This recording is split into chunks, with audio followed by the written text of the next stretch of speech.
పట్టభద్రుల ఎన్నిక కాంగ్రెస్ను కలవరపెడుతుందా? ఓటమి భయంతో టెన్షన్ పడుతుందా? పట్టభద్రులను ప్రసన్నం చేసుకునేందుకు ప్రయాసపడుతుందా అంటే అవునని అంటున్నారు రాజకీయ పండితులు. మరి అసెంబ్లీ ఎన్నికల్లో గెలిచి అధికారం చేజిక్కించుకున్న హస్తం నేతలకు ఓటమి భయం ఎందుకు?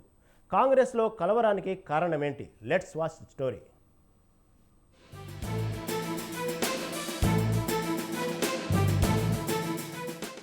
తెలంగాణలో పార్లమెంట్ ఎన్నికలు ముగిశాయో లేదో ఎమ్మెల్సీ ఎన్నికల సందడి నెలకొంది.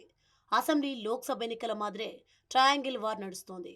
ఈ నెల 27న జరిగే పట్టభద్రుల ఎమ్మెల్సీ ఎలక్షన్లో గెలిచేందుకు నువ్వా నేనా అన్న రేంజ్లో తలపడుతున్నాయి ప్రధాన పార్టీలు. ఇందుకు తగ్గట్టుగా వ్యూహాలు రచిస్తున్నాయి. అయితే అసెంబ్లీ ఎన్నికలో విజయం సాధించి అధికారం చేజిక్కించుకున్న కాంగ్రెస్ను మండలి ఎన్నికలు టెన్షన్ పెడుతున్నాయి. మరీ ముఖ్యంగా పట్టభద్రుల ఎమ్మెల్సీ ఎన్నిక పరుగులు పెట్టిస్తోంది. బలమైన అభ్యర్థిని బరిలో నిలిచినప్పటికీ 6 ఉద్దండులైన మంత్రులు, డిప్యూటీ సీఎం ఉన్నప్పటికీ ఓటమి భయం పట్టుకుంది. దీంతో పట్టభద్రులను ప్రసన్నం చేసుకునేందుకు ప్రయాసపడుతోంది.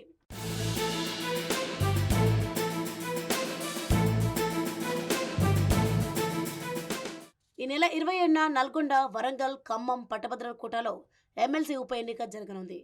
అయితే ఈ ఎన్నికలను గెలిచేందుకు కాంగ్రెస్ అందరికన్నా ముందే అభ్యర్థిని ప్రకటించింది. గతంలో స్వతంత్ర అభ్యర్థిగా పోటీ చేసి స్వల్ప ఓట్లతో ఓటమి పాలైన తీన్మార్ మల్లన్న బరిలో దించింది. గతంలో దాదాపు గెలిచినంత పనిచేసిన తీన్మార్ మల్లన్న బరిలో ఉన్న ఆ 3 జిల్లాల్లో దాదాపు అన్ని అసెంబ్లీ నియోజకవర్గాలను కాంగ్రెస్ గెలుచుకున్నా కూడా ఈ ఎన్నికల్లో గెలుస్తామా లేదా అన్న సందేహం నెలకొంది. దీంతో ఆయా జిల్లాల ఎమ్మెల్యేలు పార్టీ నేతలతో సీఎం రేవంత్ రెడ్డి వరుస సమీక్షలు నిర్వహిస్తున్నారు. ఖచ్చితంగా గెలవాల్సిందేనని పార్టీ శ్రేణులకు దిశానిర్దేశం చేస్తున్నారు.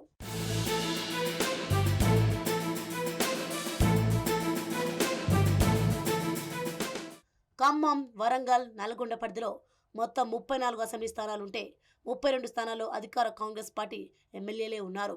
బీఆర్ఎస్కు కేవలం 2 ఎమ్మెల్యేలు మాత్రమే ఉంటే బీజేపీకి ఒక ఎమ్మెల్యే కూడా లేరు. మరోపక్క బీఆర్ఎస్, బీజేపీ అభ్యర్థులతో పోలిస్తే కాంగ్రెస్ అభ్యర్థి తీన్మార్ మల్లన్న అందరికీ తెలిసిన వ్యక్తి. కేసీఆర్ హయాంలో పట్టభద్రుల పక్షాన ప్రభుత్వంపై పోరాటం చేశారు. నిరుద్యోగుల సమస్యలపై జర్నలిస్టుగా పనిచేశారు. మరోపక్క కాంగ్రెస్ అధికారంలోకి వచ్చిన తర్వాత 30,000 మందికి ప్రభుత్వ ఉద్యోగాలు కల్పించింది. మరో 1,70,000 ప్రభుత్వ ఉద్యోగాలను భర్తీ చేస్తానని భరోసా ఇస్తోంది. అయినప్పటికీ పట్టభద్రులు తమకే ఓటు వేస్తారు అన్న కాన్ఫిడెన్స్ కాంగ్రెస్లో కనిపించడం లేదు.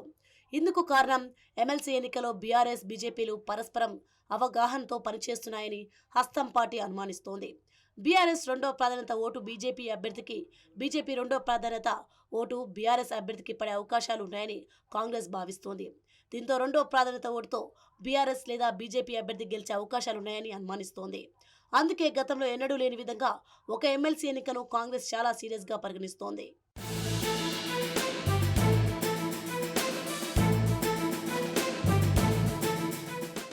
కాంగ్రెస్కు ఎన్నో అనుకూలతలు ఉన్నప్పటికీ రేవంత్ సర్కార్ 100 రోజుల పాలనపై పట్టభద్రులు, నిరుద్యోగులు, రైతులు కొంత అసంతృప్తిగా ఉన్నారు. 100 రోజుల్లో అమలు చేస్తామన్న హామీలు ఇంకా పూర్తి కాలేదు. ఎన్నికల కోడ్ వల్ల ఉద్యోగాల నోటిఫికేషన్, పోటీ పరీక్ష నిర్వహణ ఆలస్యమైంది. నిరుద్యోగుల విషయంలో 100 రోజుల్లో ఈ ప్రభుత్వం పెద్దగా మార్పు చూపించలేకపోయిందన్న విమర్శ వినిపిస్తోంది. పైగా ప్రవేశ పరీక్షల ఫీజును భారీగా పెంచింది. దీంతో ఈ అంశాలను బీఆర్ఎస్, బీజేపీలు తమకు అనుకూలంగా మార్చుకొని ఎన్నికల్లో ప్రచారం చేస్తున్నాయి. ఇవన్నీ ఓటర్ల మీద బలమైన ముద్ర వేస్తున్నాయి. అందుకే కాంగ్రెస్లో గెలుపు ధీమా కనిపించడం లేదు. అభ్యర్థితో పాటు ఎమ్మెల్యేలు పట్టభద్రులను ప్రసన్నం చేసుకునేందుకు వరుస సమావేశాలు నిర్వహిస్తున్నా అసెంబ్లీ ఎన్నికల్లో కనిపించిన స్పీడ్ ఎమ్మెల్సీ ఎన్నికల్లో కనిపించడం లేదు. తమ పాలనకు రెఫరెండమని లోక్సభ ఎన్నికలను కాంగ్రెస్ ఎదుర్కొంది. కానీ అదే రిఫరెన్స్ అంశాన్ని ఈ మండలి ఉప ఎన్నికల్లో కనీసం ప్రస్తావించడం లేదు. దీంతో మండలి ఎన్నికల్లో గెలుపుపై కాంగ్రెస్కు అనుమానాలు ఉన్నాయన్న అభిప్రాయాలు వ్యక్తమవుతున్నాయి. అయితే ఓవైపు లోపల టెన్షన్ పడుతూనే మరోవైపు గెలిచి తీరుతామన్న ధీమాను వ్యక్తం చేస్తున్నారు హస్తం నేతలు. తమ గెలుపు సునాయాసమని, కేవలం మెజారిటీ కోసమే కష్టపడుతున్నామని కవర్ చేసుకుంటున్నారు. మొదటి ప్రాధాన్యత ఓటులోనే గెలుపును ఖాయం చేసుకునేందుకు సీరియస్ ప్రచారాన్ని చేస్తున్నామని చెప్పుకొస్తున్నారు. బీజేపీ, బీఆర్ఎస్లు ఒక్కటైనా కూడా గెలుపు తమదేనని డంకా బజాయించి చెబుతున్నారు. మరి త్రిముఖ పోరులో విజయం ఎవరిని వర్తిస్తుంది? కాంగ్రెస్ అనుమానిస్తున్నట్టు బీఆర్ఎస్, బీజేపీ ఒక్కడిగా హస్తం అభ్యర్థిని దెబ్బ కొడతారా? లేదంటే ప్రతిపక్ష పార్టీల కంటే ఎత్తుగడలు వేసి తామే గెలిచి తీరుతారా అన్నది ఎన్నికల ఫలితాల వరకు వేచి చూడాలి.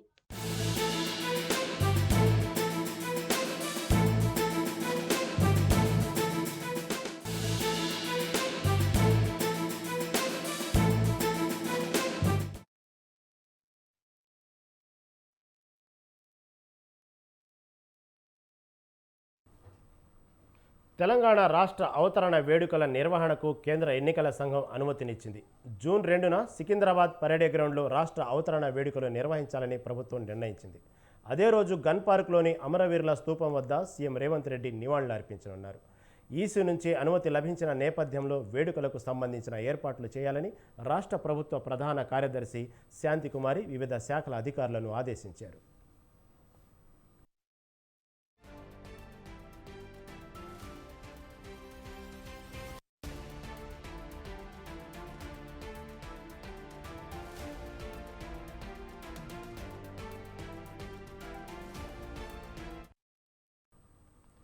ప్రముఖులు ప్రయాణించే మార్గాలలో అవసరమైన బందోబస్తు ఏర్పాటు చేయాలని, పార్కింగ్ స్థలాలను కేటాయించినప్పుడు ట్రాఫిక్ రూట్ మ్యాప్ను సిద్ధం చేసి ట్రాఫిక్ అంతరాయం కలగకుండా జాగ్రత్తలు చేపట్టాలని పోలీసు శాఖను ఆదేశించారు.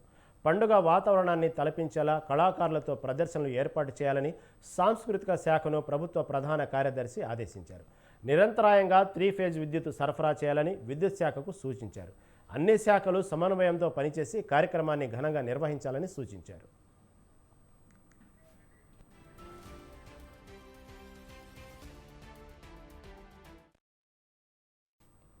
బీఆర్ఎస్ మాజీ ఎమ్మెల్సీ జీవన్ రెడ్డిపై కేసు నమోదైంది. జీవన్ రెడ్డితో పాటు కుటుంబ సభ్యులపై చేవెళ్ల పోలీస్ స్టేషన్లో 6 సెక్షన్ల కింద కేసు చేశారు. ఎర్రపల్లిలో 20 ఎకరాల భూమిని కబ్జా చేశారని జీవన్ రెడ్డిపై ఆరోపణలున్నాయి. 2022లో అదే భూమిని